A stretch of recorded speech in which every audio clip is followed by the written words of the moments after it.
السلام علیکم ورحمۃ اللہ وبرکاتہ۔ ایک سوال جو بہت زیادہ پوچھا جاتا ہے چینل پر وہ یہ ہے کہ سر ہم جنت میں جانے کے بعد، چونکہ جنت میں تو ہر خواہش پوری ہوگی، تو کیا ہم جنت میں جانے کے بعد اپنا سٹیٹس اپ گریڈ کرا لیں کہ بھئی اب ہم جنت میں تو آ گئے ہیں، اب ہم جنت الماوا میں جانا چاہتے ہیں، جنت النعیم میں جانا چاہتے ہیں، جنت الفردوس میں جانا چاہتے ہیں؟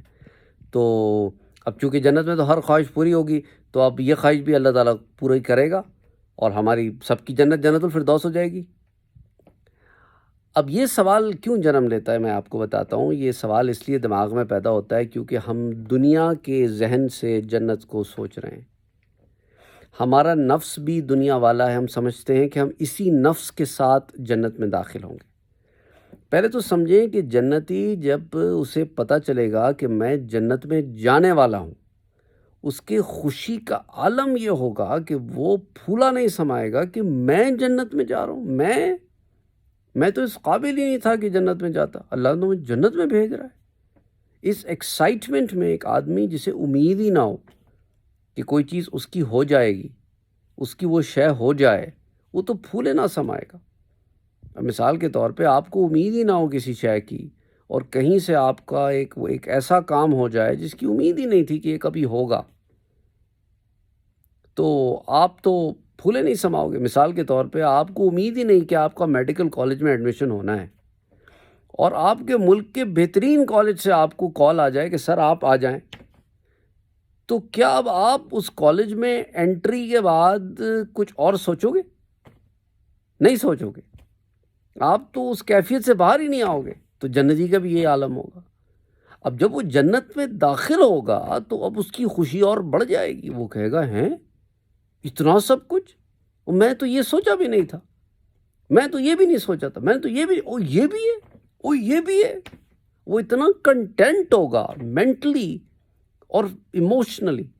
اس کے ساتھ ساتھ اس کا جو نفس ہوگا نا، وہ نفس مطمئنہ ہوگا، ہماری طرح نفس امارہ پہ نہیں بیٹھا ہوگا۔ وہ ہوس نہیں ہوگی، اس کو جنتی کو ہوس نہیں ہوگی کہ یہ بھی، وہ کنٹینٹ ہوگا، وہ کہ اللہ تعالیٰ تو نے مجھے اتنا کچھ دے دیا۔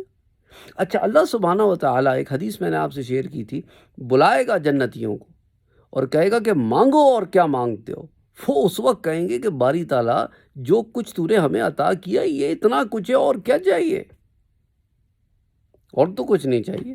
ہم تو جنت امید بھی نہیں کرتے تھے کہ جنت میں داخل ہو جائیں گے، تو نے جنت میں داخل کر دیا، تو نے جہنم کے عذاب سے بچا لیا، ہم تو یہ اس کی بھی امید نہیں تھی، اوپر سے جنت میں بھی آ گئے ہیں۔ ایسا نہیں کہ صاحب آراف بیٹھے ہیں جنت جہنم کے درمیان، نہ جنت میں آ گئے ہیں۔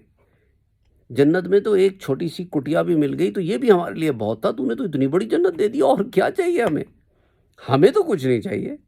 جنتی اپنے منہ سے کہیں گے کہ ہمیں نہیں چاہیے کچھ اور۔ یہ ان کا مینٹل لیول ہوگا، اور اسی اسٹیٹ آف مائنڈ میں وہ رہیں گے، کیونکہ ان کی نعمتیں کبھی ختم ہونے والی ہوں گی نہیں۔ اچھا، جنتیوں میں یہ دنیا والا چکر بھی نہیں ہوگا نا کہ آج میں وائس پریزیڈنٹ بن گیا ہوں تو کل ایگزیکٹو وائس پریزیڈنٹ بن جاؤں، پھر میں سی ای او بن جاؤں، پریزیڈنٹ بن جاؤں، پھر میں دیکھوں کہ کوئی اور اچھی کمپنی مجھے مل جائے تو میں جمپ کر کے وہاں چلا جاؤں۔ ان کا یہ تھرڈ پروسیس نہیں ہوگا۔ وہ اپنی چیزوں میں کنٹینٹ ہوں گے، خوش ہوں گے۔ اور عدل و انصاف کے خلاف بھی ہے نا یہ کہ ایک آدمی اتنی محنت ریاضت کر کے جنت الفردوس تک پہنچے، اور آپ جنت میں جا کے ایک بلینک چیک کرا کہ جی میں نے جی جنت آ گیا سی، تو میں ساری خواہش پوری ہوں گی، تو اللہ مجھے نا اپ گریڈ کر دے جنت الفردوس۔ نہیں، تو پھر وہ بیچارہ جس نے اتنی محنت کی ہے وہ بھی جنت الفردوس میں پہنچ گیا، اور آپ جی جنت میں ہر خواہش پوری ہوتی ہے، آپ بھی جنت الفردوس پہنچ گئے۔ عدل و انصاف کے بھی خلاف ہے یہ۔ سمجھ آئی بات آپ کو؟ یہ بات جو ہے یہ عدل و انصاف کے بھی تقاضوں کو پورا نہیں اترتا۔ اللہ اپنی رحمت سے جسے جہاں داخل کر دے گا، پھر اس کے بعد وہ جنتی مطمئن ہوگا جس لیول پر ہوگا۔ اس کو یہ خواہش نہیں ہوگی کہ اب ترقی ہو کے نا آگے نکل جاؤں۔ ترقی کرنی ہے یہاں محنت کرو، اب ترقی کرنے کا وقت ہے۔ یہاں محنت کرو، یہاں رب کو راضی کرو، اچھے اچھے کام کرو، اس کی رحمت کو جوش میں لے کر آؤ، تو پھر امید بھی رکھو۔ ورنہ یہ شارٹ کٹس نہ دیکھتے پھرنا۔ یہ ہماری شارٹ کٹوں کی وجہ سے ہی ہم ہیں جہاں ہیں آج کھڑے ہوئے، کہ وہ ایک اللہ کا بندہ جو ہے وہ امریکہ آیا اور اس نے کہا کہ بھئی دیکھو یہاں پر ایسے ہے کہ دکان ہے اور دکان میں سے ہم سامان خریدتے ہیں، اور سامان خرید کے جب ہم چیک آؤٹ کرنے کے لیے کوئی لائن بھی نہیں ہے، صرف آپ چیک آؤٹ دروازے سے نکل جاؤ، وہ خود آپ کی ساری چیزیں چیک آؤٹ کر لیتا ہے۔ تو آگے سے پتہ ہے ہمارے سو کالڈ مسلمان بھائی آگے سے اسے کیا کمنٹ لکھ کے بھیجتے ہیں، اچھا اگر ہم وہیں پر جوس پی کے واپس رکھ دیں تو پتہ ہی نہیں چلے گا اسے۔ یعنی ہمارا تھاٹ پروسیس وہی گندا ہے، گھٹیا، دوسرے کو نقصان پہنچا لو اور خود مزے کر لو، بس وہی تھاٹ پروسیس ہے ہمارا۔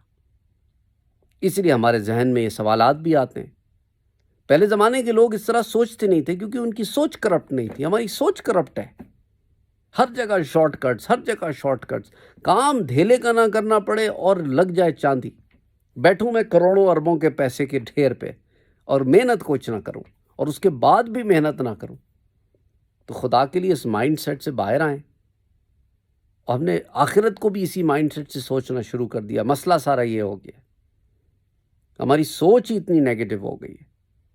تو I hope that answers the question, and I hope I answered many questions جو آپ لوگوں کے دماغ میں اس سے متعلق آتے رہتے ہیں، جو آپ بھیجتے رہتے ہو، اور میں دیکھتا ہوں اور میں کہتا ہوں کہ اللہ کے بندوں کو جنت ہی سمجھ نہیں آئی، اللہ کے بندوں کو آخرت ہی سمجھ نہیں آئی، اللہ کے بندوں کا مائنڈ سیٹ میں نے پہلے چینج کرنا پڑے گا مجھے، تو جنت پھر انہیں شاید انہیں جنت ہی سمجھ میں نہیں آئی ہے۔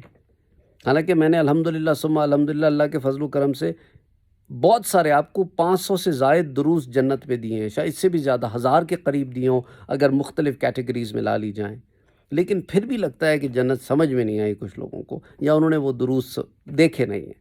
السلام علیکم ورحمۃ اللہ۔